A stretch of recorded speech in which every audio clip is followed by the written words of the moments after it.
Welcome back to episode 2 of Work More. This is where I'm going to break down the college basketball slates every single day.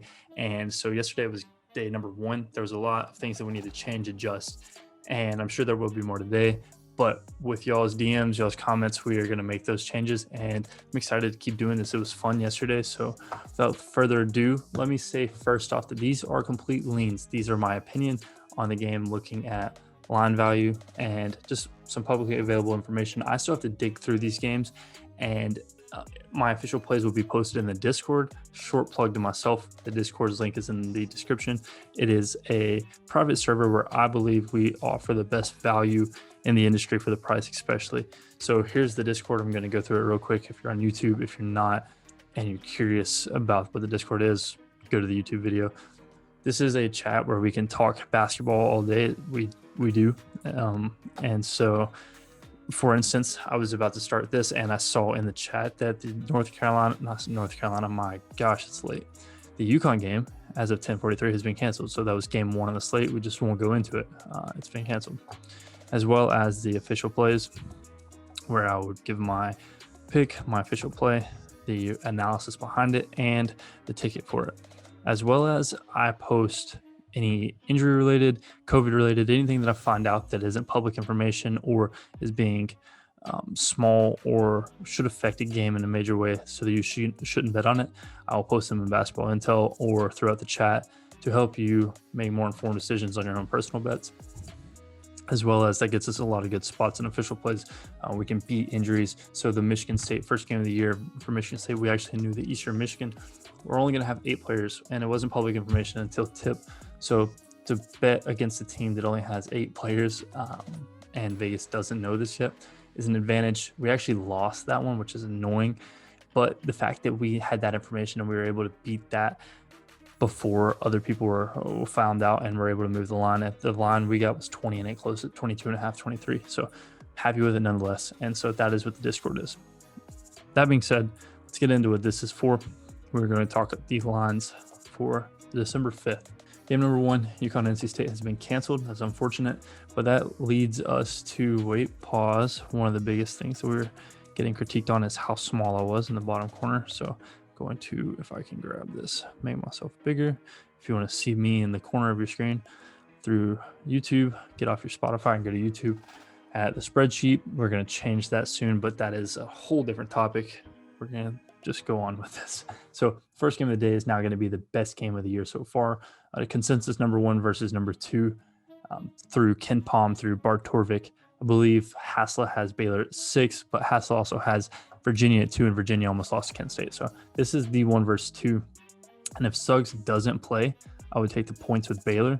But if Suggs does play, I think that they are a 4.5 point better team than Baylor. So you would take the -2 at Gonzaga. I have not heard information on Suggs, so I'm not positive as of now. This isn't a game I would bet on. This is going to be a great game, and I wouldn't want to have money against either of these two teams.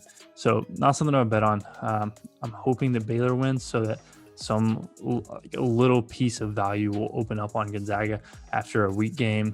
Relatively speaking, I thought it was a really good game. Your best player gets hurt, and you're still able to come back and beat a good West Virginia team. But it still looks worse than a blowout. So I'm hoping we can get a little bit of value on Gonzaga, maybe grab a future if they lose here. But I would have to lean towards the +2 with Baylor. Okay, so next we have Dayton SMU. They're already at 3.5. It looks like we're going to get 3 now.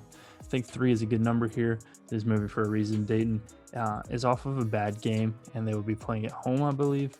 SMU hasn't really proven anything this year, so I think Dayton has a quality team and are very smart kids and should be about a 4.5 point favorite here. So I think grabbing a 3 is a good number. Next, we have Montana and Southern Utah.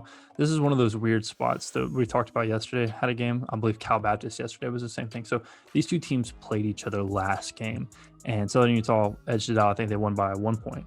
So I just can't imagine a Montana team that is a very well-coached, well-rounded team to lose back-to-back to the same team. So for that reason, I would lean towards Montana. Arizona versus Eastern Washington. 11.5 is a lot of points, but I think Arizona has to be the side here. They're going to crush the boards battle. I think that they win that pretty easy. And if you know my data, I love winning the defensive boards battle. I believe the team that has won the defensive boards battle has covered 75% against the spread since 2000, which is a massive spread.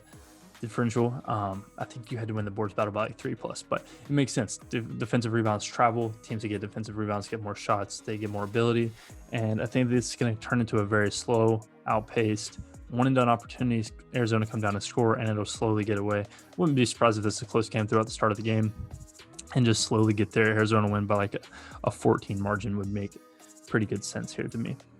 So here I'm hoping to get a line. So this one doesn't have a line yet, and I wasn't even going to talk about this one. I've actually recorded this like 3 times now.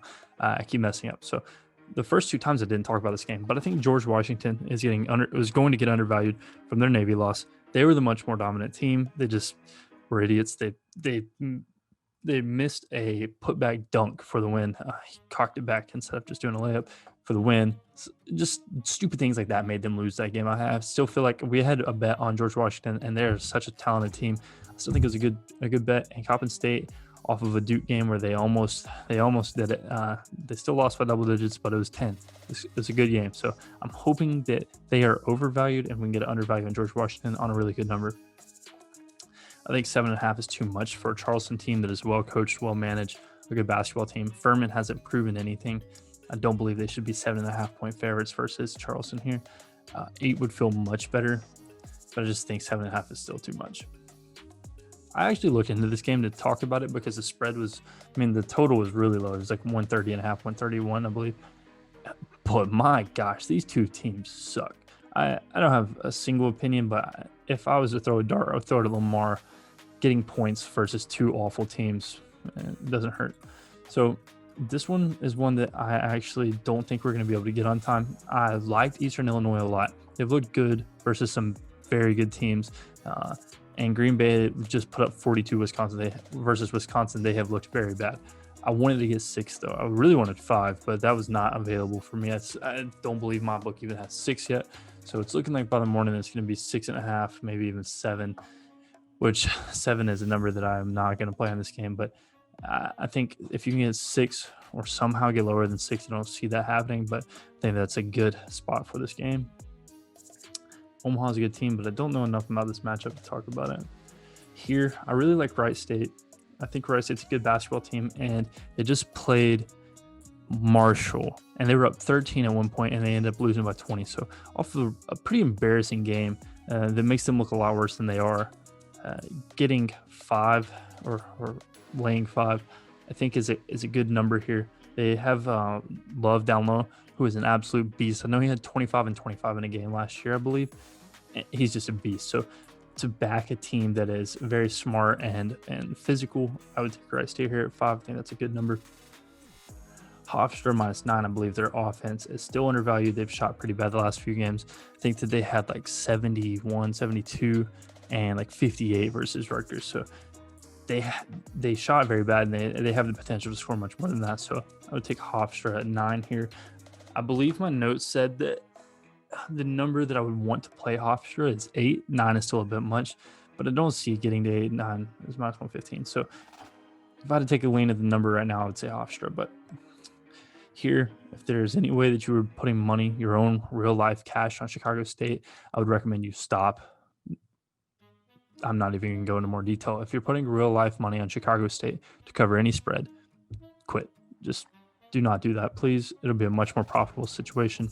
You could fade them, but you're starting to get really big numbers. 32 versus the Northwestern team is a lot, but do not take the other side. So that is all I'm going to say there. Here's actually an interesting one. South Carolina, Houston. So Houston's off a big win versus Texas Tech. South Carolina is a low-scoring team. They're a solid defensive team. They hold totals very low. Houston doesn't score a lot of points either. But Houston has the advantage of the last 3 games they've played, they've had teams that have shot now 7, 6, and 20% from 3. Though their defense is good, don't get me wrong. Why are we zoomed out so much? That is not good. But besides the point, though they have teams that are shooting so bad, and yes, their defense is good, I don't think that they have to be overvalued in the fact that there's no way that teams are going to continue shooting less than 20% from 3. So I think you're getting a good number here, 9.5. Would be much nicer to have a 10. Looks like you might get it here. But if you could get 10 with South Carolina, I think if they shoot decently, they hold this game within 10, you could see like a 70-62 type game. And I believe that would go over for sure. 76. No, it wouldn't. So the total, I believe, is 133.5. So it would not go over the total, but I think that is a good number to grab at 10. Oakland, OK State, no. Okay, so I think 0-4 UNLV is going to get their first win of the season here. They have looked good versus good teams. So they were a 3-point game to Davidson, 76-73, and I believe they put 74 on Bama. While Kansas State has just looked bad versus bad teams. They almost lost to a team that I really didn't know anything of and never even heard of. So I'm going to take the points, but I think UNLV gets their first win here. Sorry, this just seems like we're blazing through it today. I don't know how much times we've went, but I have actually messed up 4 times now. So it's day 2. We're going to make these mistakes, but we're learning. And next time, hopefully, I won't have to record 4 times. It's completely my fault, but it's still a pain in the rear and just gets annoying. So we're just going to breeze through this. I believe we have the last game here in Utah State BYU. I would take the lay the points at 2 with Utah State. BYU, off of a weird game versus USC, they didn't look good, and I think that St. John's had to shoot bad for them to win there. And that win is kind of making them look like, oh, the USC game was nothing, don't worry about it. But I think that there's more underlying to that USC game than this number is painting. Utah State has one thing painted bad on their schedule, and it is South Dakota State scoring a ton on them and beating them about the face. But South Dakota State shot 49% from 3, and I believe 56% from the field. So Utah State didn't even score 60, I don't believe. But they were put in such a bad position from the start. I mean, this team just shot their lights out. So it's an unfortunate spot for Utah State. And I think they're a very good team. They just beat a good Northern Iowa team. And I would have to lean here with the points, -2, Utah State over BYU. So we're going to work on this final ending. We want to have on the side, just like a running list of the leans for the day. But we're just going to go through them one more time here. And hopefully in the future, we'll have a cool little drop down so that you can screenshot it and know my opinions throughout the day. So I would go Baylor plus the points here at 2 if Suggs is out. Dayton -3 if you can grab it. 2.5 is now available. So you should be able to grab it. Montana money line as a dog. Arizona -11 if you can get that number.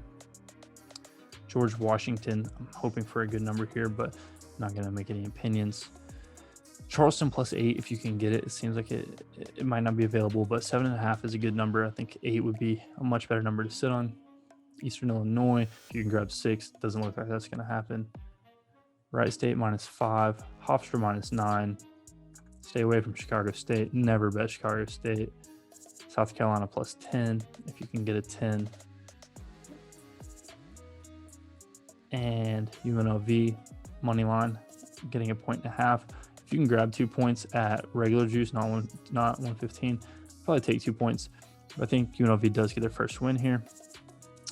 And Utah State -2. So I think this one is probably, we're not even getting it. So if you're seeing on YouTube, you see that. If you're on Spotify, don't worry about it. We're not going to talk about it. Utah State -2, probably one of my favorite spots of the night, along with Wright State. And one more. What was the other one that I liked so much? 1 minute, I have it in my notes. Wright State, Utah State, and Hofstra. So I think if you can get Hofstra, I still believe 9 is a bit too much, but their offense has looked very potent. I think if you can get like a 8, 8's a really good number. 7 would be an instant bet, but I don't see that coming by any means. Eastern Illinois -6. If we can grab that in the morning at -110, I think 6 is a really good number, but I don't see that being available, and I will not be playing 6.5 or more. Yeah, so that is our opinion on the entire slate for December 5th. There's going to be a lot of football, a lot of sports going on. I'm going to be watching all of them, hopefully just being as lazy as possible. So if you have any questions, feel free to DM me on Twitter, DM me or comment in the YouTube videos. I will be on my computer all day. So I am completely all ears on anything you guys want to hear, anything you want to see changed. I didn't get to go through the websites very much today as I'm going crazy filming this exact same thing for an hour and a half now. But in the future, I will be going through more websites. And if you're on Spotify or any of that, come to YouTube, watch me, as I feel like seeing what I do on all those websites and just being able to interact like from a less than a voice level to be able to see what I'm doing every day probably would be more beneficial. But nonetheless, we'll hopefully have more information soon with more websites, and we want to bring as much value as we can. I've actually really enjoyed doing this the last few days, and we're gonna have fun with it. So anything you want to hear, see, let me know. Thanks for watching. If you want to join the Discord and see my official plays, feel free. The links in the description. It's not a big deal if you don't. We'll be doing these every day. So thank you for being here. We have a ton coming. So if you want to see these every single day, my educational videos twice a week, and so much more coming. We have a lot in the works. Make sure you subscribe, like this video if you enjoyed it, and we'll have much more coming. Thanks, guys.